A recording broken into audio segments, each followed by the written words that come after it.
जो अभी तक हम स्टार्टिंग के दो चैप्टर डिस्कस कर चुके हैं, तीसरा चैप्टर है हमारा एटम्स एंड मॉलिक्यूल। ठीक है, तो एटम एंड मॉलिक्यूल तो शुरू कर देंगे। एटम्स आप समझ चुके होंगे, पहले डिस्कस कर चुके हैं एक बार हम, एटम क्या होता है, मॉलिक्यूल क्या होता है। बाकी अभी भी हमको वही डिस्कस करना है और अच्छे से डिस्कस करना है अब। ठीक है, लेकिन एक बार थोड़ा पहले दो चैप्टर में क्या क्या हम सीख चुके हैं वो आप बता दो मुझे। सबसे पहले चैप्टर का नाम क्या था? Matter around us. Matter around us, तो क्या मैटर, उसमें हमने क्या देखा था, मैटर होता क्या है। तो क्या देखा था, मैटर क्या होता है? Anything which occupy space and have mass is called matter. तो कोई भी चीज़ है वो मैटर है। ठीक है, और कोई भी मैटर है वो छोटे छोटे पार्टिकल से मिलके बना है कि नहीं? कुछ भी ले लिया जाए। अच्छा, मैटर, जैसे अगर मैटर की फॉर्म्स पूछे, कौन कौन से फॉर्म्स में होता है? सॉलिड, लिक्विड, गैस, बस? और भी हैं दो, कौन से दो हैं?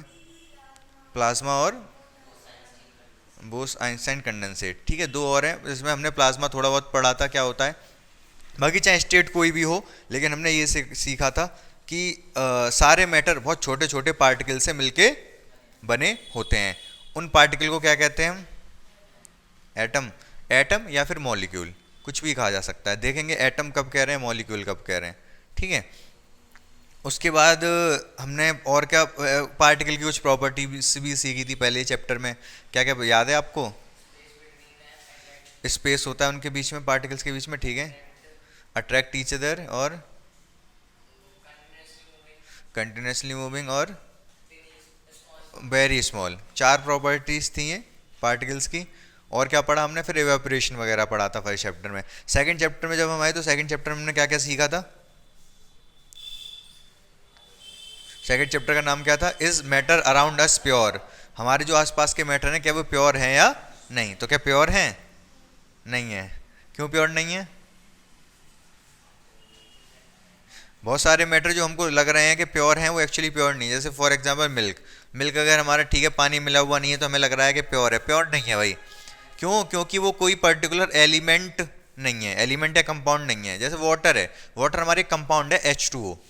ठीक है, जिसका नाम है, अभी आप यही सारी चीज़ें सीखने वाले हो कि H2O मतलब क्या है, Cl मतलब क्या है, C मतलब क्या है।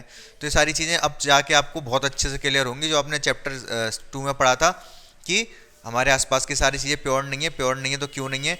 जो हमारे एलिमेंट्स है, कंपाउंड्स है, वो एक्चुअली प्योर है। अगर प्योर स्टेट में है तो उनमें कुछ भी मिक्स नहीं है, अदरवाइज वो इम्प्योर हो जाते हैं, मिक्सचर बन जाते हैं। क्या बन जाते हैं? मिक्सचर। तो जैसे मिल्क भी है हमारा एक मिक्सचर है, किन किन चीज़ों का मिक्सचर है? अच्छा, मिक्सचर कितने तरीके के फिर हमने पढ़े थे? होमोजीनियस और हेट्रोजेनियस मिक्सचर पढ़े थे। होमोजीनियस में क्या क्या था? सॉल्यूशन। होमोजीनियस में सॉल्यूशन था और हेट्रोजीनियस में कॉलॉइड और सस्पेंशन। ठीक है, इतना सब पढ़ा था हमने, मतलब मिक्सचर पढ़े थे। कोई चीज़, दोनों चीज़, दो चीज़, दो या दो से ज़्यादा चीज़ें मिक्स हो रही हैं वो सब पढ़ा था। और हमने उनको अलग अलग करने की टेक्निक्स भी देखी थी कि उन सारे जो चीज़ें मिल रही हैं उनको अलग अलग कैसे कर सकते हैं। जैसे चीनी और पानी मिल रहा है तो उनको अलग अलग कैसे कर सकते हैं। पहली बात तो ये चीनी पानी का मिक्सचर एक मिक्सचर एक सॉल्यूशन है। ठीक है, मिक्सचर है बट सॉल्यूशन है। उसके बाद हम उसको अलग कैसे कर सकते हैं ये सारा सीखा था हमने। ठीक है, एक चीज़ और सीखी थी हमने, डिफरेंट बिटवीन, सबसे ज़्यादा इंपॉर्टेंट मैंने कहा था, बहुत इंपॉर्टेंट है, difference between compound and mixture. Mixture और कंपाउंड में क्या डिफरेंस है ये भी सीखा था हमने। तो वहाँ पर मैंने आपको कंपाउंड बताया होगा, कंपाउंड होता क्या है एक्चुअली, क्या होता है कंपाउंड?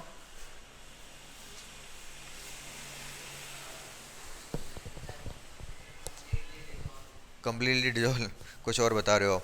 छोड़ो, फिलहाल अब हम अपने चैप्टर पे आ जाते हैं। यहाँ पर सारी चीज़ें आपको क्लियर हो जाने वाली हैं। एटम क्या होता है, मॉलिक्यूल क्या होता है, कंपाउंड क्या होता है। ठीक है, तीन चार टर्म हैं, इन पर सबसे ज़्यादा फोकस करेंगे हम। ये आपके दिमाग में एकदम क्लियर हो जाने चाहिए। पहले भी मैंने बताया होगा, एटम, मॉलिक्यूल, एलिमेंट और कंपाउंड। ये चारों टर्म है, आपको बहुत दिमाग में एकदम क्लियर होने चाहिए किसका मतलब क्या है। ठीक है, एटम क्या है, मॉलिक्यूल क्या है, एलिमेंट क्या है, कंपाउंड क्या, क्या एम ही लिख रहा है भाई वो।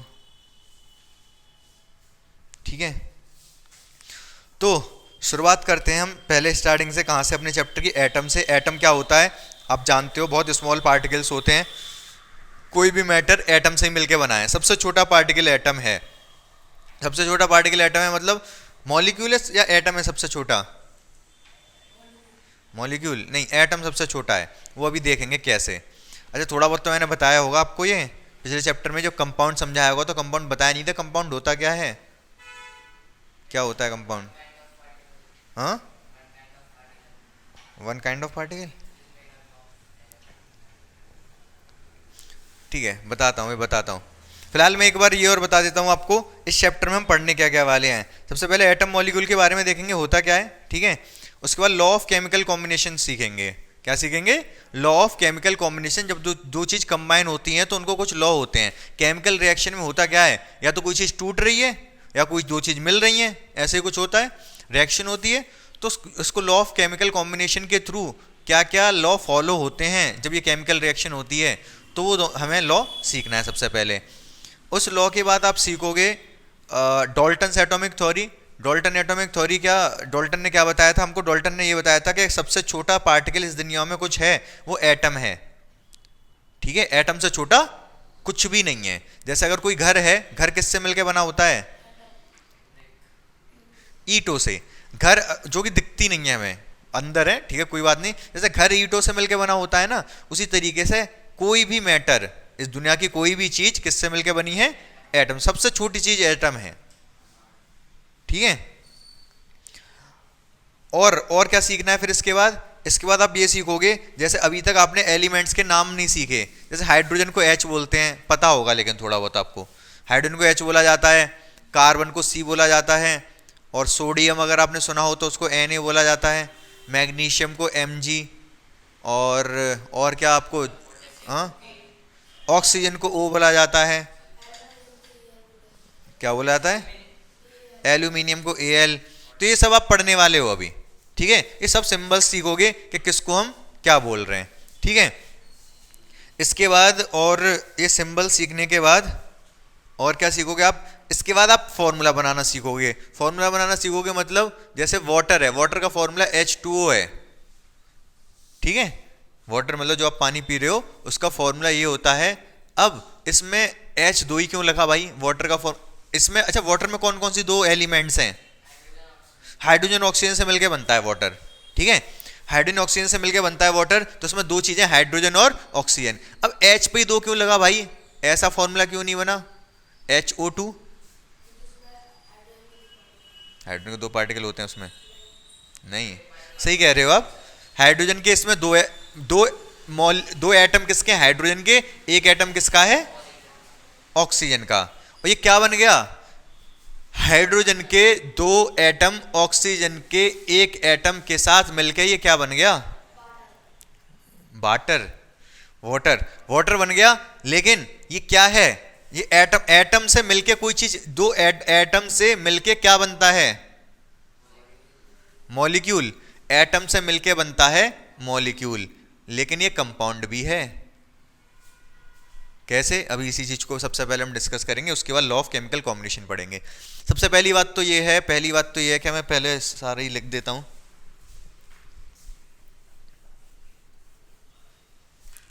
इतना तो आप अपने दिमाग में सेव कर लिया होगा आपने कि सबसे छोटी चीज एटम है, ठीक है।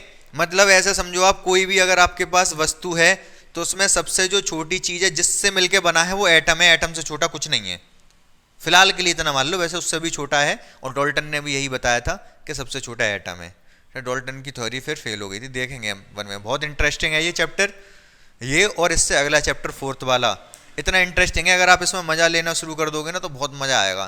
क्वेश्चन जब अपनी तरफ से पूछोगे कि ये कैसे वो कैसे, क्वेश्चन जरूर पूछने, और आपको समझ रहे हो, बिना क्वेश्चन के मैं मानूंगा नहीं कि आप समझ रहे हो चीज़ों को, ठीक है। इंटरेस्ट आपको आएगा, इस बात की गारंटी मैं ले रहा हूँ इस चैप्टर में, इसमें और अगले में। बस आप ध्यान से सुनते रहो। तो सबसे पहले हम बात करते हैं, इतना समझ गए एटम सबसे छोटा है। अब मैं आपसे एक बात करूं, जैसे ये ऑक्सीजन है, आपकी ऑक्सीजन गैस, ये एक एलिमेंट है। क्या है? एक एलिमेंट है। अब इसमें हो क्या रहा है, O2 लिख रहा है ना, O2 का लिखने का क्या मतलब है, हाँ, ऑक्सीजन के दो एटम चिपक रहे हैं आपस में, ठीक है, ऑक्सीजन के दो एटम आपस में चिपक रहे हैं, तो इसीलिए इसका नाम क्या है, O2 है, ठीक है। जब दो या दो से ज्यादा एटम मिलेंगे, जब दो या दो से ज्यादा एटम मिलेंगे तो मॉलिक्यूल बनाएंगे वो, इतना तो फिक्स है, बिल्कुल तय है, इसमें कोई सोचने वाली बात है ही नहीं, इतना तो अब मान लो। एटम, एक एटम प्लस एक और एटम या फिर एक और एटम, तो मिलके क्या बनाते हैं, ये मॉलिक्यूल बनाते हैं भाई। तो ये O2 मॉलिक्यूल है कि नहीं है, ये H2O मॉलिक्यूल है कि नहीं है, Na केवल Na लिख दिया, ये मॉलिक्यूल है कि नहीं, हाँ, ये एटम है, केवल Na ही तो लिखा मैंने, ठीक है। अगर मैं कह रहा हूं Na का मतलब सिर्फ अकेला, तो ये क्या है, केवल एटम है, अभी इसको सोडियम बोलते हैं वैसे, ठीक है। तो ये तो एटम है केवल, ये आपका मॉलिक्यूल हो गया, क्यों मॉलिक्यूल हो गया, क्योंकि इसमें ऑक्सीजन के दो एटम है, ये आपका मॉलिक्यूल हो गया,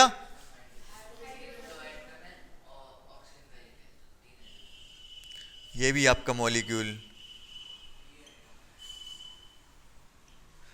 यहां तक कोई आपको समस्या नहीं होगी, लेकिन इसको, इस मॉलिक्यूल को हम बोलेंगे क्या, एलिमेंट। इसको, इस वाले, इसको जो O2 है इसको एलिमेंट बोलेंगे, मॉलिक्यूल ऑफ एलिमेंट। ये मॉलिक्यूल तो है किसका, एलिमेंट का, ये भी मॉलिक्यूल तो है, मॉलिक्यूल ऑफ कंपाउंड। ये मॉलिक्यूल किसका है भाई, कंपाउंड का। कंपाउंड और एलिमेंट फर्क क्या हो, कंपाउंड, कंपाउंड का मतलब क्या है, टू और मोर देन टू। अगर दो या दो से अधिक चीजों से मिलकर कोई चीज मिलकर बन रही है तो उसको कंपाउंड बोला जाता है। वर्ड कंपाउंड का मतलब ही होता है दो या दो से ज्यादा चीजें होना, ठीक है। तो यहाँ पर हाइड्रोजन भी था, ऑक्सीजन भी था, तो ये मॉलिक्यूल बना किसका, कंपाउंड का। ये भी मॉलिक्यूल बना लेकिन किसका, एलिमेंट का, क्योंकि सेम चीज थी दोनों। आसान है। तो देखो आपको क्या क्लियर हुआ यहां से, एक तो अच्छा इसका मॉलिक्यूल दिखेगा कैसा, ये तीन एटम हो गए, ये तो बात तय है, तीन एटम हो गए, तो इसका जो आपको मॉलिक्यूल होगा, ऑक्सीजन का एटम होता है बड़ा, ठीक है, और हाइड्रोजन का कैसा होता है, छोटा। एक इधर से, एक इधर से, ये क्या बन गया, ये आपका बन गया वाटर, H2O है ये एक पार्टिकल है, एक ही पार्टिकल बोलेंगे इसको भी, क्योंकि छुपके हुए हैं तीनों। इसको भी आप एक पार्टिकल बोल सकते हो, जो हम बोल रहे थे ना, matter is made of, every matter is made up of very टिनी particle, very small particle. तो फिलहाल इस पार्टिकल को, इस पूरे को ही बोलाएंगे, क्योंकि इसको अलग अलग नहीं कर सकते हम, तो ये एक ही पार्टिकल बोला जाएगा, ठीक है। लेकिन इसके अंदर तीन एटम है, इसके अंदर तीन एटम है, तो क्लियर है सारी बातें आपको, ठीक है। तो अब इसको एक बार समझ लो, एटम आपको समझ आ चुका है क्या होता है, मॉलिक्यूल समझ में आ चुका है क्या होता है, एटम, दो एटम से मिलकर क्या बनेगा, मॉलिक्यूल। अब मॉलिक्यूल जो होगा या तो वो आपका एलिमेंट का हो सकता है या फिर कंपाउंड का हो सकता है। चारों टर्म क्लियर हो गए, बिल्कुल, बहुत अच्छे से, ठीक है। अब आप आ जाओ कहां पर, लॉ ऑफ केमिकल कॉम्बिनेशन पे आते हैं। अब देखो लॉ ऑफ केमिकल कॉम्बिनेशन में हमको दो लॉ समझने हैं, law of conservation of mass और लॉ ऑफ कांस्टेंट प्रोपोर्शन। क्या मतलब है इसका, पहले तो ये तो समझी गए आप, केमिकल कॉम्बिनेशन क्या मतलब है। केमिकल कॉम्बिनेशन का मतलब जैसे हाइड्रोजन का फॉर्मूला क्या होता है, हाइड्रोजन गैस का H2, केवल हाइड्रोजन गैस कह रहा हूँ, वो कहाँ से आ गया। ऑक्सीजन गैस का क्या फॉर्मूला है, O2। मतलब क्या है, यहाँ पर सबसे पहले तो अभी समझो, अच्छा H2O2 लिख क्यों रहे हैं, H2O2 लिखने का मतलब ये है कि जो ऑक्सीजन है हमारी, जो ऑक्सीजन गैस है उसमें उसके एटम से मिलके बनी होगी, सही है, लेकिन वो उसके जो दो एटम है कभी भी अकेले नहीं, कोई भी एक एटम अकेला नहीं रहता हाइड्रोजन गैस में, क्यों नहीं रहता? इसको एक और एटम चाहिए साथ में, इसको क्या चाहिए? एक और एटम चाहिए साथ में, उसके साथ मिलकर ये मॉलिक्यूल बना लेता है। एक एटम दूसरे एटम के साथ मिलकर मॉलिक्यूल बना लेता है, ये साथ ही साथ रहते हैं, ये दोनों साथ रहेंगे, एक दूसरा वाला इसके साथ रहेगा। मतलब अगर इस के अंदर ऑक्सीजन गैस भरी हुई है तो इसमें क्या दो दो एटम चिपके हुए ही होंगे हर जगह, ऐसा नहीं होगा कोई एटम खाली अकेला घूम रहा होगा। समझ पा रहे हो मेरी बात को? ऐसा नहीं हो सकता कि कोई एटम अकेला घूम रहा हो, सारे एटम एक दूसरे एटम के साथ जुड़े होंगे और ये क्या बना लेंगे, मॉलिक्यूल की फॉर्मेट में ही होंगे उसके अंदर। ठीक है, अब ये क्यों, आपके दिमाग में ये क्वेश्चन नहीं आया कि ऐसी क्या आवश्यकता है कि दो एटम आपस में साथ साथ मिलकर रह रहे हैं, अकेले अकेले क्यों नहीं रह रहे? कोई तो ऐसी बात होगी, कुछ तो रीजन होगा ना कि दो एटम एक साथ रह रहे हैं, अकेले अकेले नहीं रह रहे। वो रीजन भी आपको इस चैप्टर में क्लियर हो जाएगा, बस आप देखते रहो बहुत ध्यान से। तो सबसे पहले हाइड्रोजन, सेम हाइड्रोजन का केस है, हाइड्रोजन का भी अकेला नहीं रहेगा, एक दूसरे हाइड्रोजन के एटम के साथ रहेगा तो H2 फॉर्मूला बन जाता है। ऑक्सीजन का भी अकेला नहीं रहेगा, दूसरे ऑक्सीजन के एटम के साथ रहता है, O2 फॉर्मूला बन जाता है। जब ये दोनों रिएक्शन करेंगे तो क्या बनता है हमारे पास? H2O। ठीक है, इसको देखो बैलेंस वैलेंस करना पड़ता है, वो अभी हम नहीं समझ रहे, सिर्फ आप बात पे ध्यान दो जो मैं कहना चाह रहा हूँ। अब देखो होता क्या है यहाँ पर, अगर मैंने 10 ग्राम क्या लिया हाइड्रोजन और 80 ग्राम क्या लिया ऑक्सीजन, तो 90 ग्राम क्या मिलेगा? वाटर। ठीक है, यही क्या शो कर रहा है कि law of conservation of mass, law of conservation of मास मतलब 10 ये थे, 80 80 ये थे तो 90 बन गए, मतलब कहीं कोई गया नहीं, दोनों जितना था उतना ही हमको प्रोडक्ट मिल गया। समझ पा रहे हो? यही क्या बता रहा है, लॉ ऑफ कंजर्वेशन ऑफ मास बता रहा है। एक और एग्जांपल जो आपकी बुक में दे रखा है, कैल्शियम कार्बोनेट, फॉर्मूला होता है CaCO3, उसमें तो केवल नाम लिख रहा है, मैं फॉर्मूला लिख दे रहा हूँ, आप टेंशन मत लेना है क्या है ये फॉर्मूला, एक कैसे आया सब सीखोगे भी आप। कैल्शियम कार्बोनेट जब ब्रेक करते हैं इसको तो ये कैल्शियम ऑक्साइड और कार्बन डाइऑक्साइड दो चीज़ें बनती हैं। ठीक है, अगर इसके हम 100 ग्राम ले रहे हैं तो इसके आते हैं 56 ग्राम, इसके 44 ग्राम। तो यहाँ से भी क्या शो हो रहा है, लॉ ऑफ कंजर्वेशन ऑफ मास 100 56 44, दोनों को जोड़ेंगे तो कितना आएगा? 100 ही आएगा। बात समझ में आ गई आपको? लॉ ऑफ कंजर्वेशन ऑफ मास क्या है? ठीक है, अब बहुत ध्यान से सुनना आप मेरी बात को, दूसरा वाला भी हम यहीं क्लियर कर लेंगे, लॉ ऑफ कांस्टेंट प्रोपोर्शन। अच्छा, कंजर्वेशन ऑफ मास वर्ड के मतलब तो समझ रहे हो ना, लॉ मतलब तो समझते ही हो आप, कंजर्वेशन मतलब चीज़ें बदलना, जो बदले ना, कंजर्व रहे। मास मतलब आप जानते ही हो क्या होता है। दूसरा क्या पढ़ने वाले, लॉ ऑफ कांस्टेंट, कांस्टेंट मतलब जो चीज़ सेम रहे। ठीक है, कहते कंजर्वेशन और फिर कांस्टेंट में क्या फर्क है? कंजर्वेशन और कांस्टेंट में क्या फर्क है फिर?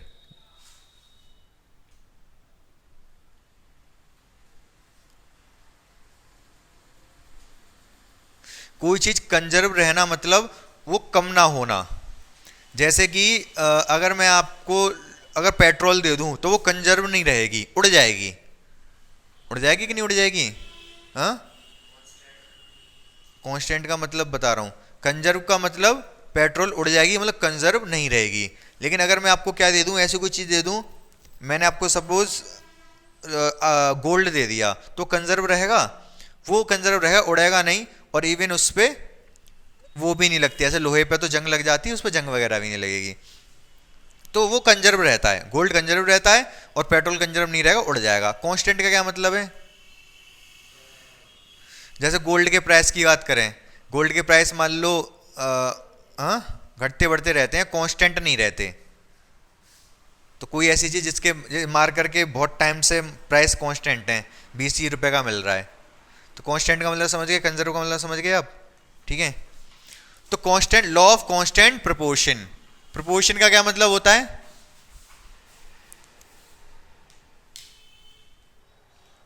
प्रोपोर्शन का मतलब होता है जैसे कि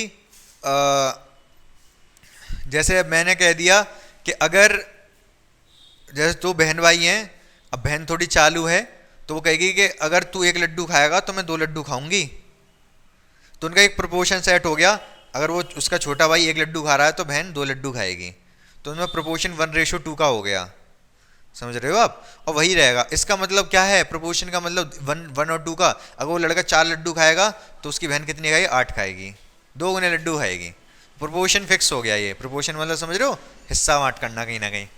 तो सारी बातें क्लियर है आपको। तो law of conservation of mass, conserve रहता है मास 90, इधर 90 तो उधर 90 ही बन के तैयार हुआ, ठीक है। और इधर 100 तो उधर 100 में ही टूटा। अब कांस्टेंट प्रोपोर्शन में देखेंगे अभी हम। अच्छा एक चीज और, अगर मैं यहां पर क्या कर दूं, 15 ग्राम हाइड्रोजन कर दूं, तो आपको क्या लग रहा है क्या होगा?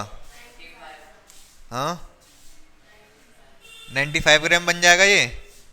हाँ नहीं, ये 90 ग्राम ही बनेगा अभी भी। और जो 5 ग्राम हाइड्रोजन एक्स्ट्रा दे दी मैंने, वो 5 ग्राम हाइड्रोजन अलग से आ जाएगी, उसकी वो रिएक्ट नहीं करेगी। इसके 10 इसके 80 रिएक्ट करके 90 ग्राम H2O बना लेंगे, बट जो 5 ग्राम हाइड्रोजन बच गई वो रिएक्ट नहीं करेगी। ऐसा क्यों? ऐसा क्यों, वही मैं अब आपको बताने जा रहा हूं। लॉ ऑफ कांस्टेंट प्रोपोर्शन है ना, लॉ ऑफ कांस्टेंट प्रोपोर्शन ये कहता है कि जो हाइड्रोजन, जो वाटर है H2O है, इसमें हाइड्रोजन और ऑक्सीजन हमेशा 1:8 में रहते हैं। किस में रहते हैं? इसका भी रीजन अभी थोड़ी देर बाद आपको, थोड़ी देर बाद या तो आज की क्लास में या कल की क्लास में पता चल जाएगा कि 1:8 में क्यों रहते हैं। 1:8 मतलब ऑक्सीजन 8 गुना ही रहेगा हाइड्रोजन से। समझ रहे हो मेरी बात को आप? कैसे? जैसे मैंने यहाँ 10 लिया था, तो यहाँ कितना लिया? 80, 8 टाइम्स ही तो लिया। तो इसके 10 ग्राम इसके 80 ग्राम से ही रिएक्ट कर सकते हैं। समझ रहे हो ना? तभी वो 90 मिला था। जैसे मैंने इसके 5 ले लिए, तो ये तो 80 है, ये ज़्यादा निकल गया, ज़्यादा हो गया। इसके 80 को इसके केवल 10 ही चाहिए, इसके 80 को इसके 10 चाहिए, तो 5 एक्स्ट्रा चले गए। अच्छा दूसरी कंडीशन, इसको मान लो मैं 10 ही ले रहा हूँ, इसको मैंने 100 कर दिया, अब क्या होगा? हाँ इसके 10 को इसके 80 चाहिए, 1:8 में रहेंगे ना ये। इसके 10 को इसके 80 चाहिए, मतलब यहां पर जो एक्स्ट्रा जो मिली ऑक्सीजन 20 ग्राम वो अलग हो जाएगी, वो रिएक्ट नहीं करेगी। समझ गए? आसान है बहुत, एक ही बार में समझ आ गया है और थोड़ा एक्सप्लेन करने की आवश्यकता है। आ गया ना? जैसे और एक एग्जांपल लूँ मैं, लिखो लिखो इसको फटाफट लिखो। अच्छा कंजर्व मास, यहां पर इसी इक्वेशन में दोनों लो दिखा दिए मैंने। आप लिखना चाहो तो लिख सकते हो 10 ग्राम 100 ग्राम कितना हो गया? 110 ग्राम। कितना हो गया इधर टोटल? 110 ग्राम। और इधर भी कितना है? 90। टोटल इधर भी 110 ग्राम। ये जो मैंने लिखा, ये क्या शो कर रहा है? लॉ ऑफ कंजर्वेशन ऑफ मास। इधर 110 तो उधर भी 110, ठीक है। और लॉ ऑफ कांस्टेंट प्रोपोर्शन क्या शो कर रहा है? लॉ ऑफ कांस्टेंट प्रोपोर्शन कैसे दिखाओगे यहां पर आप? लॉ ऑफ कांस्टेंट प्रोपोर्शन आप बताओगे कि H2O, जो हमारा H2O है, इसमें रेशियो क्या है? 1:8। मतलब हाइड्रोजन ऑक्सीजन के 8 गुना ही हाइड्रोजन से रिएक्ट कर सकता है। बस ये वाली चीज दिखा रहा है यहां पर।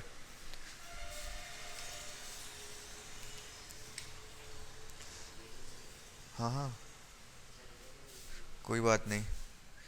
अब इसको आप लिखो, मैं थोड़े 1-2 एग्जाम, ये वाली चीज आप दिखा दोगे, ये जो इतना लिख के किसमें? Law of conservation of mass में दिखा दोगे, ये वाली रिएक्शन एक्सप्लेन कर दोगे। We can see 110 gram total 110 gram of hydrogen oxygen gives 90 gram H2O and 20 gram oxygen. Sum of H2O and oxygen is 110 gram here also. यहाँ पर भी कितना है? ये 110 ग्राम ही है। तो आप इस चीज़ को एक्सप्लेन कर दोगे किसमें? Law of conservation of mass में। लॉ ऑफ कांस्टेंट प्रोपोर्शन में क्या बताओगे आप? वो मैं बता दे रहा हूँ, मिटा दूँ इसको।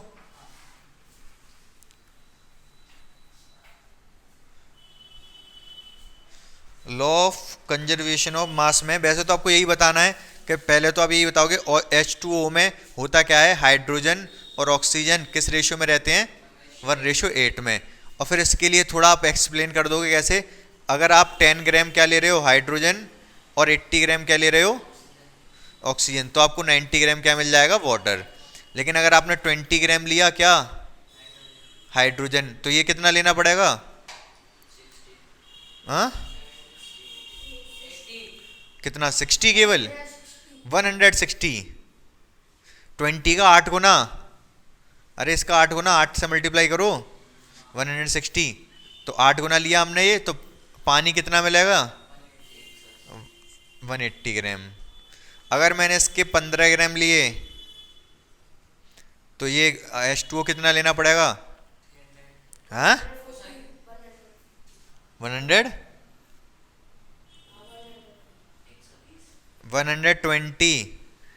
अरे 8 गुना लेना है, 15 का 8 गुना 120, तो कितना मिलेगा ये 135। वाटर कितना मिलेगा 135। ये तीनों क्या शो कर रहे हैं, लॉ ऑफ कांस्टेंट प्रोपोर्शन। हाँ हाँ सही है, और क्या समझ आ गई ये दोनों लॉ आपको, और ज़्यादा एक्सप्लेन करने की आवश्यकता मुझे लग नहीं रही इसमें, अगर आपको समझ आ गए हैं तो ठीक है। ये देखो ये क्वेश्चन है, बहुत आसान है वैसे तो। ये आपको ये शो करना है यहाँ पर, पूरा क्वेश्चन दे रखा होगा, मैंने शॉर्ट में लिख दिया ये। When sodium carbonate react with ethanoic acid, when sodium carbonate react with ethanoic acid gives sodium ethanoate, या फिर पूरा डेटा भी साथ के साथ ले लो। When 5.3 sodium carbonate react with 6 gram ethanoic acid gives 8.2 gram sodium ethanoate, 2.2 gram carbon dioxide and 0.9 gram water. ये लैंग्वेज लिख रखी होगी पूरी, ठीक है। क्वेश्चन में मैंने इसको ऐसे इक्वेशन के फॉर्म में कर दिया, मतलब इन दोनों की रिएक्शन हो रही है, प्लस किए इन दोनों को मैंने, इससे मिला क्या, ये तो तीनों चीज़ें मिली, तो एरो लगा के ये तीनों चीज़ें मिल गई। समझ पा रहे हो क्या कह रहा हूँ मैं, इन दोनों की रिएक्शन करा के ये तीनों चीज़ें मिली, तो दोनों की रिएक्शन हुई तो इसमें प्लस लगा देते हैं, एरो लगा देते हैं, जो चीज़ें मिली हैं उधर लिख देते हैं। तो आपको यहाँ दिखाना है कि लॉ ऑफ कंजर्वेशन ऑफ मास को फॉलो कर रही है ये इक्वेशन। कैसे बताओगे आप,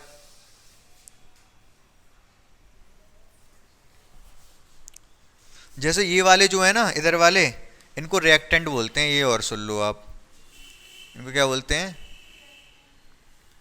ये रिएक्शन करने वाले हैं। और ये है, ये चीज़ हमें मिलके तैयार हुई है, तो इसको बोलते हैं क्या, रिएक्टिव प्रोडक्ट। प्रोडक्ट तैयार हुआ है ना ये, रिएक्टेंट और प्रोडक्ट। तो बताओ ये कंजर्वेशन ऑफ मास को फॉलो कर रहे हैं, कैसे लिखोगे आप, बोलो बोलो, कैसे एक्सप्लेन करोगे। तो इसमें आप कैसे दिखाओगे कि कंजर्वेशन ऑफ मास यहाँ पर फॉलो हो रहा है। आप लिखोगे मास ऑफ रिएक्टेंट्स कितना, 5.3 + 6,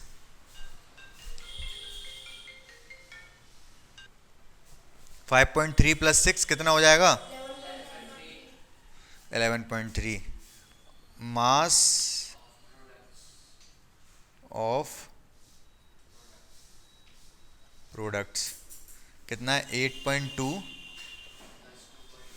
2.2, इसको भी ऐड करोगे तो कितना आएगा ये,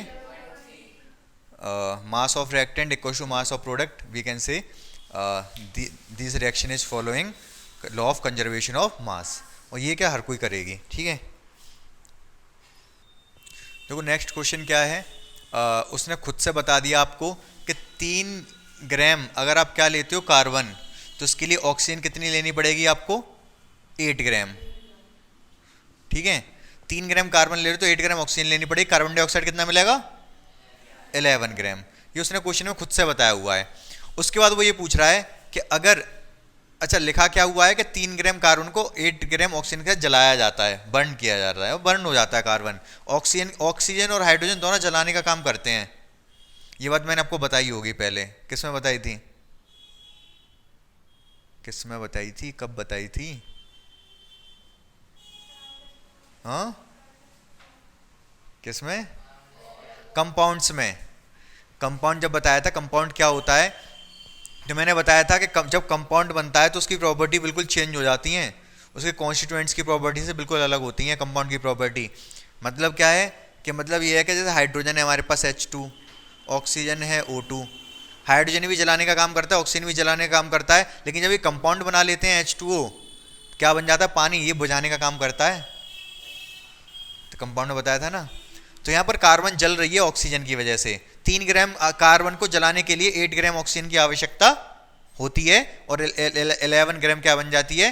कार्बन डाइऑक्साइड। अब क्वेश्चन ये पूछा है उसने कि अगर हम 3 ग्राम ऑक्सीजन को जलाएं किससे? 50 ग्राम ऑक्सीजन के साथ, तो क्या होगा? 50 ग्राम ऑक्सीजन से जलाएंगे, हाँ, कितनी ग्राम कार्बन डाइऑक्साइड गैस मिलेगी? 24।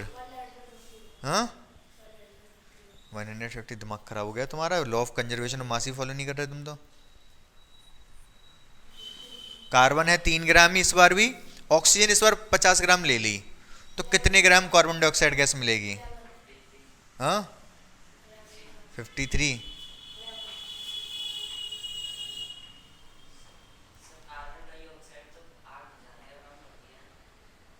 कार्बन डाइऑक्साइड, हाँ,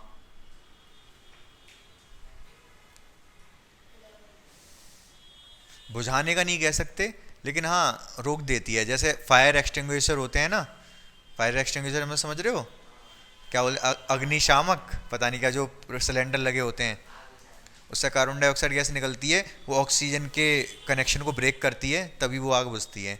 तो बुझाने बस ये छोड़ो, फिलहाल इधर आ जाओ। हाँ, दिमाग खराब हो गया आप लोगों का। इन्होंने सही बताया था 11 ग्राम। अरे भाई मैंने बताया law of constant proportion.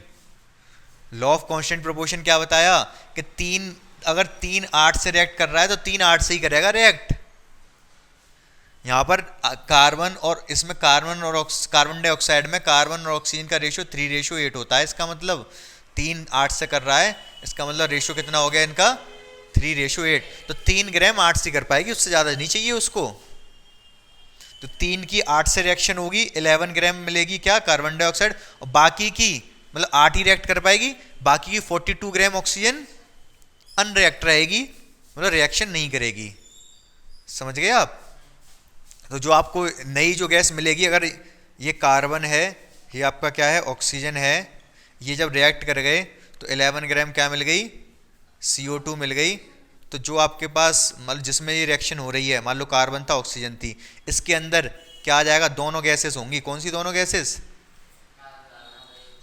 Carbon dioxide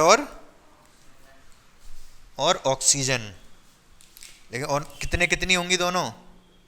carbon dioxide 11 और ऑक्सीजन कितनी? 42 ऑक्सीजन होगी और 11 ग्राम क्या होगी? Carbon dioxide. क्योंकि ये रिएक्शन नहीं की इसने किसी से। समझ गए आप बहुत अच्छे से? कोई दिक्कत परेशानी तो नहीं है? अब उसने ये भी पूछा यहाँ कौन सा लॉ फॉलो हो रहा है। इस क्वेश्चन को सॉल्व करने के लिए आपने कौन सा लॉ यूज किया?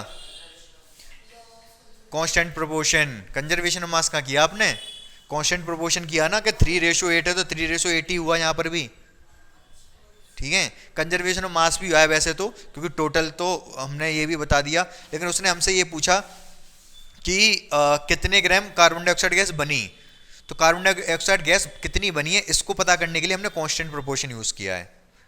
ठीक है, कितनी ऑक्सीजन बच गई, ये अगर ये भी पूछा होता तब कंजर्वेशन ऑफ मास लगता, कितनी ये बन गई और 42 बच गई।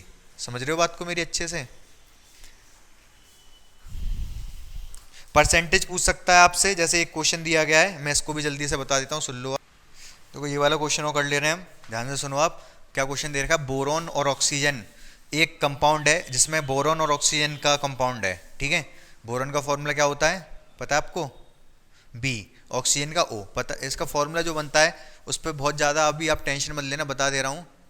B2O3 ये फॉर्मूला बनेगा, लेकिन इसको छोड़ो आप।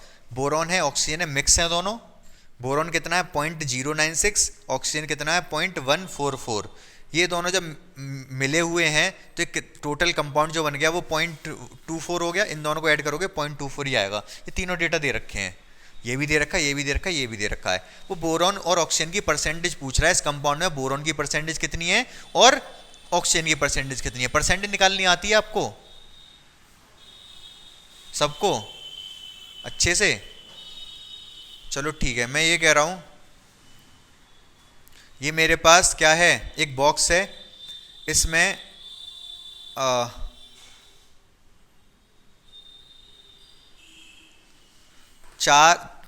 तीन लाल बॉल हैं, 3 काली हैं और 2 लाल हैं। लाल की परसेंटेज बताओ कितनी है? 3 काली हैं, 2 लाल हैं, लाल की परसेंटेज बतानी है कितनी है? हाँ, टोटल यही है, इतना ही है बॉक्स है। इस बॉक्स में 3 काली 2 लाल बॉल है। लाल की परसेंटेज बताओ, काली की परसेंटेज बताओ फटाफट। तो किस तरीके से निकालते हैं परसेंटेज, इसमें देख लो पहले आप। इसमें 2 रेड है ना, तो 2 ऊपर लिखते हैं, रेड की परसेंटेज निकाल रहे हैं किसकी? तो 2 ऊपर लिखेंगे, टोटल 5 है, 5 नीचे आएगा, इंटू 100 कर देंगे। 5 से ये कितने बार जाएगा? 20 बार। 40% क्या आ गया? रेड। अगर ब्लैक निकालना है, ब्लैक 3 है, टोटल 5 है, इंटू 100, 5 से आएगा 20 और ये 60%। यहाँ पर भी ऐसे ही कर दोगे आप। बोरॉन की परसेंटेज निकालनी है आपको, तो कैसे निकालोगे? 0.096 डिवाइड बाई 0.24 इंटू 100। पॉइंट से पॉइंट कैंसिल जब कर सकते हैं, ऊपर 3 नंबर है, 3 नीचे भी 3 करने के लिए एक 0 लगा दो। पॉइंट के बाद 0 लगा सकते हैं, कोई दिक्कत नहीं होती। तो पॉइंट के बाद 3 बनाने के लिए मैंने लगा दी, एक पॉइंट से पॉइंट हट गया, एक 0 से एक 0 कट गया, 24 से 96 4 बार कट गया, 4 से 10 में मल्टीप्लाई करोगे 40%। अगर बोरॉन 40% आया है तो ऑक्सीजन कितना आएगा? कल निकाल के देख लेना, 60 ही आएगा। ठीक है, समझ आ गया ये? ठीक है। अभी देखो, ये डाल्टन एटॉमिक थ्योरी, सबसे पहले एटम के बारे में जो बताया था किसने? डाल्टन ने बताया था। क्या बताया डाल्टन ने? सबसे पहले तो इन्होंने ये बताया कि जो एटम होता है वो सबसे छोटा स्मॉलेस्ट पार्टिकल है किसी भी मैटर का। कोई मैटर है तो उसमें सबसे छोटा एटम ही होगा, एटम से छोटा कुछ नहीं है, ये बताया इन्होंने। ठीक है, तो अब क्या क्या पॉइंट बाय पॉइंट देख लेना डाल्टन ने क्या क्या बताया। सबसे पहले तो उन्होंने ये बताया कि जो एटम है सबसे छोटा पार्टिकल है। दूसरा इन्होंने क्या बताया? Can not be divided, atom को डिवाइड नहीं कर सकते, एटम के अंदर कुछ है नहीं, सबसे छोटा एटम है, atom can not be divided. तीसरा क्या बताया? Atom can not be created can और नॉर बी डेस्ट्रॉयड, ना तो एटम को आप बना सकते और ना ही उसको नष्ट कर सकते, मतलब जितने एटम इस दुनिया में हैं उतने रहेंगे ही रहेंगे वो।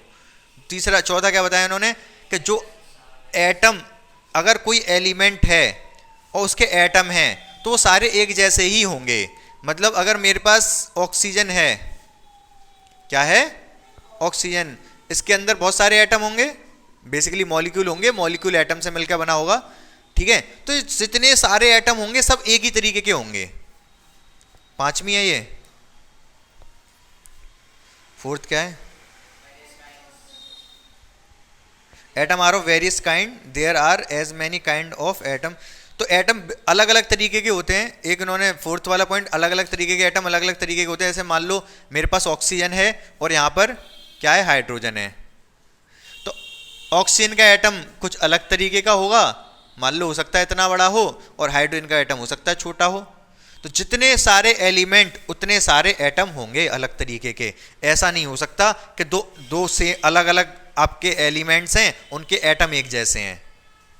समझ पा रहे हो? एलिमेंट अलग तो उनके एटम भी अलग। ठीक है, 5वां अभी मैंने बता दिया। क्या बताया? अगर सेम है, जैसे ऑक्सीजन है तो उसमें बहुत सारे एटम होंगे और वो सारे एक जैसे होंगे। 6th इन्होंने क्या बताया? तो डिफरेंट एलिमेंट, अगर ये एलिमेंट है, ये है, ये चौथी कहीं ना कहीं चौथे के जैसा ही है। मैंने क्या बताया चौथे में कि अगर अलग अलग एलिमेंट है तो इनके एलिमेंट भी कैसे होंगे? अलग अलग होंगे। एटम अगर अलग अलग एलिमेंट हैं, ये हाइड्रोजन ये ऑक्सीजन, तो इनके जो एटम होंगे इसका और इसका अलग अलग होगा। अब इस पॉइंट में इसने क्या बता दिया कि अलग अलग कैसे? मास, साइज और केमिकल प्रॉपर्टीज। एक तो इनका मास अलग होगा, इसका मास कम होगा, हो सकता है कम हो, इसका ज़्यादा होता ही है। वैसे इसका हाइड्रोजन कम होता है, इसका ज़्यादा होता है। साइज इसका छोटा होता है, इसका बड़ा होता है। केमिकल प्रॉपर्टीज इसकी अलग होती हैं, इसकी अलग होती हैं, ठीक है। नेक्स्ट क्या बताया इन्होंने, इन्होंने ये बताया कि अगर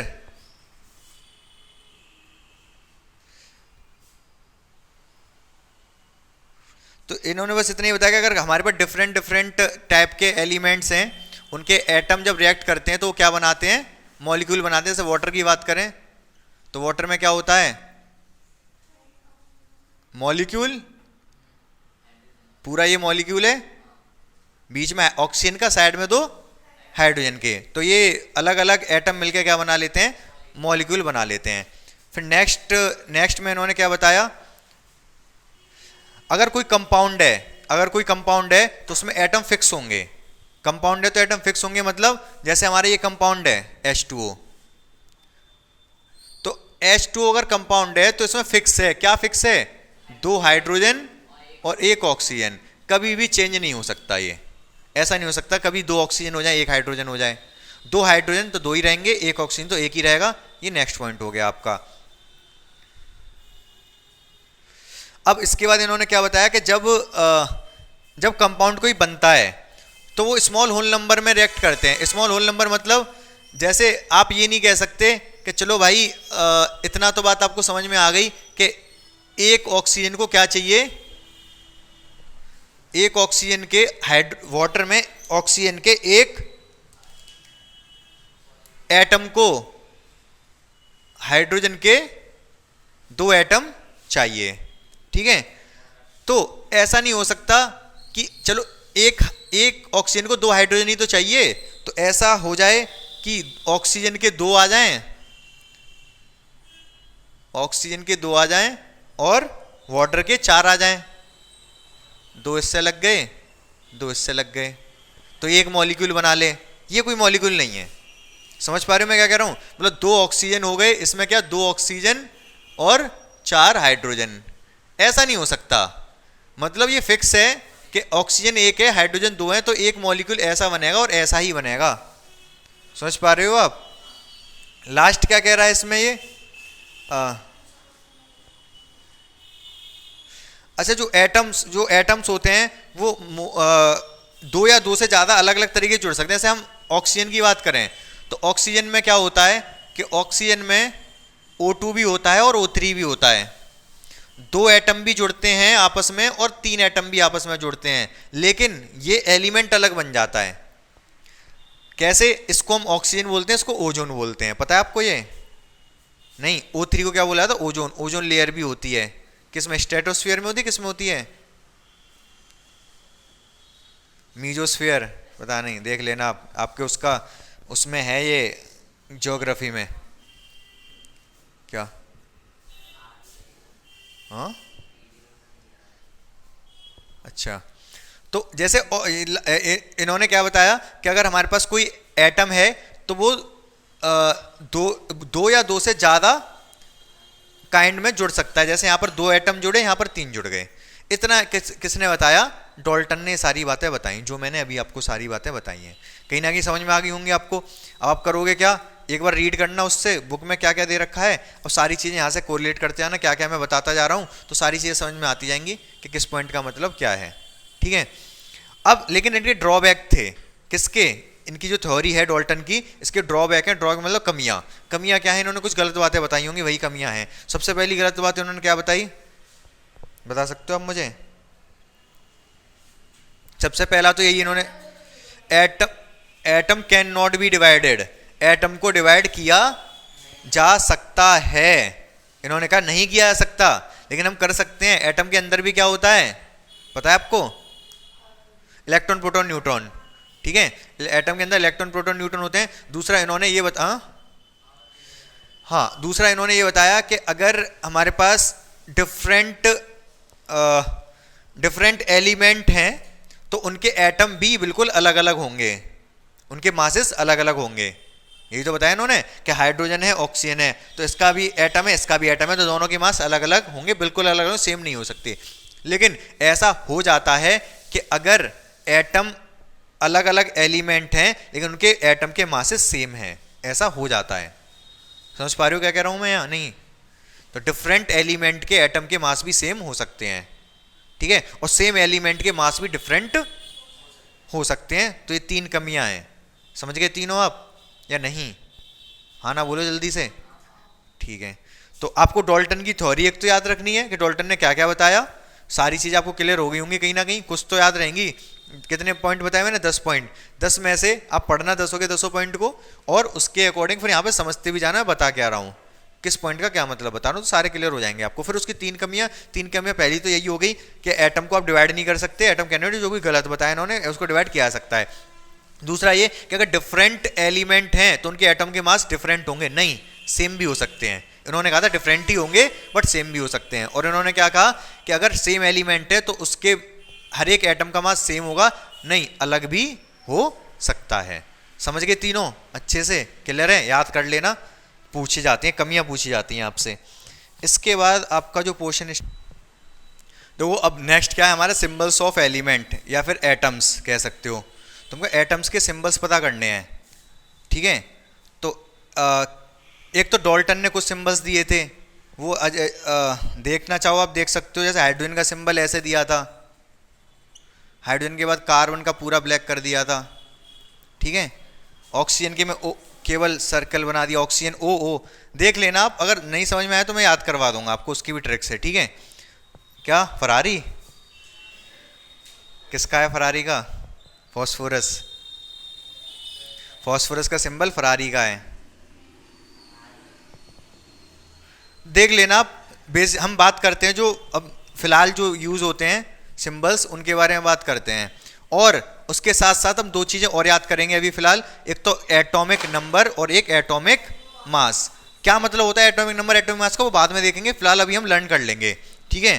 तो जल्दी से इस चीज को आप समझ लो। पहले सबसे पहले आपका आता है हाइड्रोजन, फिर हीलियम, फिर lithium, beryllium, boron, carbon, nitrogen, oxygen, fluorine, neon. बस 10 हो गए, 10 तक ही रखो इसको। 1 2 3 4 5 6 7 8 9 10। इसके बाद sodium, magnesium, aluminium, silicon, phosphorus, sulphur, chlorine, argon, potassium, calcium. तो 10 तक तो यहाँ हो गए। 11 12 13 14 15 16 17 18 19 20। ये सब ये मैं क्या लिखवा रहा हूँ, ये नंबर समझ लो आप। नंबर 1 2 3 4 सिक्वेंस से तो लिख रहा हूँ। कहते क्या इनको? एटॉमिक नंबर कहते हैं, एटॉमिक नंबर।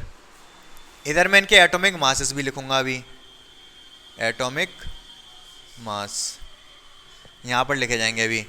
ये क्या है? एटॉमिक नंबर है, ये भी एटॉमिक नंबर। और यहाँ पर क्या लिखेंगे हम? Atomic mass. तो इसके लिए एक ट्रिक है हमारे पास एटॉमिक मास लिखने की, मैं ट्रिक बता देता हूँ। क्या करोगे आप, अगर आपको नंबर दे रखा है कैसा, E1, तो E1 इंटू 2 होता है, ऑड इंटू 2 प्लस 1 होता है। 2 मिनट रुक जाओ, ठीक। E1 इंटू 2 होता है, ऑड इंटू 2 प्लस 1 होता है। क्या मतलब है इसका, समझाता हूं अभी। कहां से आ गया ये, ठीक है। तो ये फॉर्मूला लगाएंगे हम और सारे आप एटॉमिक मासेस पता कर लोगे, ठीक है। लेकिन इसमें कुछ एक्सेप्शंस हैं। एक्सेप्शन समझते हो? अपवाद। एक तो हाइड्रोजन का इस फॉर्मूले से नहीं करेंगे हम, हाइड्रोजन के बाद बेरिलियम का इस फॉर्मूले से नहीं करेंगे, नाइट्रोजन का भी नहीं होगा इस फॉर्मूले से, और क्लोरीन का नहीं होगा इस फॉर्मूले से। बाकी सबके हो जाएंगे, आर्गन का भी नहीं होगा, ठीक है। मतलब इनको छोड़ के बाकी सबके आप एटॉमिक मासेस बता सकते हो। कैसे? ये 2 है, इवन है ऑड है, तो इसमें 2 का मल्टीप्लाई कर दो, 4 आ गया, ये इसका मास आ गया, ठीक है। लिथियम 3 है, तो 3 ऑड, ऑड मतलब ऑड इंटू 2 प्लस 1 कर दो, 2 की मल्टीप्लाई करके 1 जोड़ दो, 3 दूनी 6 और 1 7, 5 है ये। ऑड है, ऑड में 2 की मल्टीप्लाई करके जोड़ना पड़ेगा। इवन है ये 12, ऑड है, इवन है ये 16, इसका 19, इसका 20, ऑड इवन है ना, इवन में इंटू 2 होगा केवल। समझ पा रहे हो कि नहीं आप? ये इसका बताओ रिया, इसका बताओ जल्दी से। 23। सुमित, अरे बोलो जल्दी, तुम्हारे मुंह तोड़ दूंगा मैं। 25 इवन है ये तो इंटू 2 होगा केवल। इसका बताओ जल्दी से।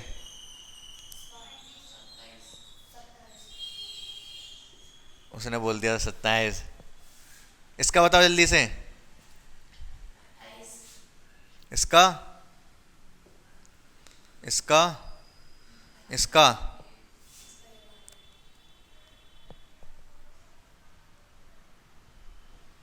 अरे यार 39, इसका 40। क्लियर है यहाँ तक ये सारे? ठीक है। इसके बाद एक्सेप्शन जो है उनके और बता दे रहा हूँ मैं आपको। हाइड्रोजन का एक ही होता है, मास भी, नंबर भी एक, मास भी एक। इसका वैसे तो है तो ये इवन, लेकिन फॉर्मूला ऑड वाला लगेगा, 9 होगा। ये है तो ऑड लेकिन फॉर्मूला इवन वाला लगेगा, आएगा इसका 14। और इसका होता है 35.5 और इसका होता है 40। ठीक है। तो ये जो भी मैंने टेबल बनवाई इससे भी बहुत सारे क्वेश्चन निकलते हैं। एक सबसे बड़ा क्वेश्चन निकलता है कि क्लोरीन का एटॉमिक मास 35.5 क्यों। ठीक है। एक क्वेश्चन निकलता है, देखो इसका भी 40, इसका भी 40। डाल्टन ने क्या बताया कि अगर एलिमेंट अलग अलग होंगे तो मास कैसे होंगे? अलग अलग। अगर एलिमेंट अलग अलग तो एटम के मास भी अलग अलग। लेकिन आप देख पा रहे हो कि आर्गन और कैल्शियम का दोनों का कितना है? सेम, 40। एक ये क्वेश्चन निकला, एक ये क्वेश्चन निकला। एक सबसे बड़ा क्वेश्चन कि हाइड्रोजन का एटॉमिक मास एक क्यों होता है। ठीक है। एक ये क्वेश्चन डिस्कस करेंगे हम। बाकी आप इसको बना लो, समझ में आ गया होगा, समझ में। अच्छा, आपको लर्न कर, ये एटॉमिक नंबर कैसे लर्न होंगे, एक आध दो ट्रिक बता दे रहा हूं मैं, बाकी खुद से आप कोशिश कर लोगे। कार्बन का 6 शायद आपको याद रहेगा, नहीं याद रहे तो कार्बन है ये, इसमें एक छोटी सी घुंडी पहना दो आप तो क्या बन गया ये? 6, तो इसका एटॉमिक नंबर आ गया। ठीक है। नाइट्रोजन का कितना होता है आपको नहीं पता, इसको आप मिटा दो यहां से, ये वाला एक डंडा, उसको सीधा खड़ा कर दो, क्या बन जाएगा ये? 7। समझ गए कि नहीं समझ गए? ऑक्सीजन, ऑक्सीजन का तो भाई O2 फॉर्मूला क्या होता है? O2, तो एक ऑक्सीजन दूसरा ऑक्सीजन, क्या बन गया ये? 8। ठीक है। इसके बाद हाइड्रोजन तो सबसे पहला याद रहेगा आपको, हीलियम दूसरा याद रहेगा, लिथियम तीसरा याद रहेगा, बेरिलियम चौथा याद रहेगा। याद रहेगा कि नहीं? बेरिलियम में देखो यहाँ पर लिथियम तक अगर आपको याद है तो बोरॉन, कार्बन, नाइट्रोजन सब में एक एक लेटर है कि नहीं? केवल बेरिलियम में ही 2 हैं। लिथियम तक तो 3 याद कर लो आप। बेरिलियम में 2 लेटर हैं, 2 का स्क्वायर कितना होता है? 4, तो बेरिलियम का हो गया 4। या फिर बी का स्टार्टिंग यहाँ से बी से हो रहा है ये, लेकिन बोरॉन का भी हो रहा है। फिर बी में 2 लेटर हैं, 2 का स्क्वायर भी 4 और पहला जो लेटर है बी उसका स्क्वायर भी 4, तो इसका कितना हो गया? 4। ठीक है। बाकी सारे तो अब तक याद हो गए। बोरॉन का 5 होता है, याद रखना आप इसको। ठीक है। बोरॉन कितने लेटर हैं बोरॉन में? 5, तो इसका एटॉमिक नंबर अभी पहले नहीं, मैंने ये बाकी ट्रिक तो पहले से ही सोच रखी थी, ये अभी अभी नई डेवलप हो गई आपकी। 5 इसमें लेटर हैं तो बोरॉन का कितना हो गया? 5। ठीक है। और कौन रह गया? और कोई रह गया? फ्लोरीन रह गया। अरे रुक जाओ, आर्गन में 6 लेटर हैं। फ्लोरीन, ये फ्लोरीन है, इसको मैंने एक ऐसी घुंडी पहना दी, उसको फिर जैसे मिरर इमेज ले ली, सीधा कर दिया, क्या बन जाएगा ये? 9। ठीक है। नियोन, नियोन का 10 कैसे याद रखोगे?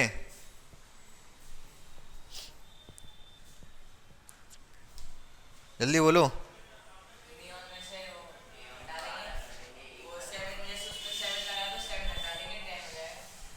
11 हो जाएगा फिर। 2-3 मिनट। ये बिल्कुल सही बता रहे हैं, ई को तो 0 कर दो आप, इसका ये हटा दो आगे वाला और इसको 0 कर दो, 10 हो गया। ठीक है। सोडियम का या तो याद रखना पड़ेगा, पहला ही है, दूसरी लाइन में पहला है ना ये, तो 11 से शुरू किया मैंने इसीलिए। सोडियम का 11, मैग्नीशियम का 12 याद रखना। ठीक है। एल्यूमिनियम का 13 भी याद ही रख लेना यार। सिलिकॉन का, फॉस्फोरस, फॉस्फोरस का है आपका 15।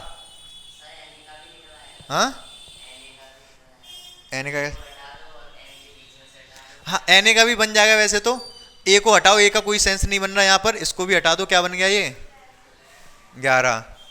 ठीक है, मैग्नीशियम का याद रख लेना, एल्यूमिनियम का आप याद रखोगे, बताऊं तो एल्यूमिनियम में क्या आ रहा है, एल्यूमिनियम, आप इस ए है ना, ए ऐसे ही तो बनता है यार, ऐसे कैसे बनता है ये, 3 कैसे बनता है ऐसे, तो एलू ए कुछ कुछ 3 जैसे ही तो है ए को 3 से कनेक्ट कर लो, 3 तो 13 होगा, 3 तो हो नहीं सकता। ठीक है, सिलिकॉन का 14 याद रख लेना, फास्फोरस का 15 याद रख लेना, 15 15 और फास्फोरस इनिशियल सेम है, फास्फोरस 15। सल्फर का कैसे याद रखोगे, सल्फर में एक यहाँ पे गुंडी पहनाओ, इसको क्या बन गया ये 6 बन गया। अब 6 तो कार्बन का है, 6 तो कार्बन का है, तो इसका 16 ही होगा फिर तो। ठीक है, क्लोरीन का 17 कैसे याद रखोगे, देखो क्लोरीन ये एल स्मॉल में होता है, लेकिन कैपिटल में कर लो इसको और इस एल को उल्टा कर दो, और ये सी का जो तार है इसको सीधा कर दो, सी सीधा कर दिया, इसको उल्टा कर दिया, 17 बन गया। क्लोरीन का 17 याद रहेगा। ठीक है, उसके बाद आर्गन, आर्गन का 18, ए है ना ये, अरे 2 मिनट रुक जाओ बस, तो ये आर्गन, आर्गन का क्या है, ऐसे इसको गुंडी पहना दी, 8 बन गया ये। ठीक है, इसको यूं अगर कर देंगे तो 8 बन जाएगा, 8 मतलब 18। ठीक है, उसके बाद पोटेशियम, पोटेशियम का कैसे याद रखोगे 19, ऐसे ही कर लोगे, 2 लास्ट में मैंने कैल्शियम और पोटेशियम बताया, 19 20 याद रख लेना। ठीक है, आ गए सारे समझ, ये सारे आपको लर्न करके आने घर से।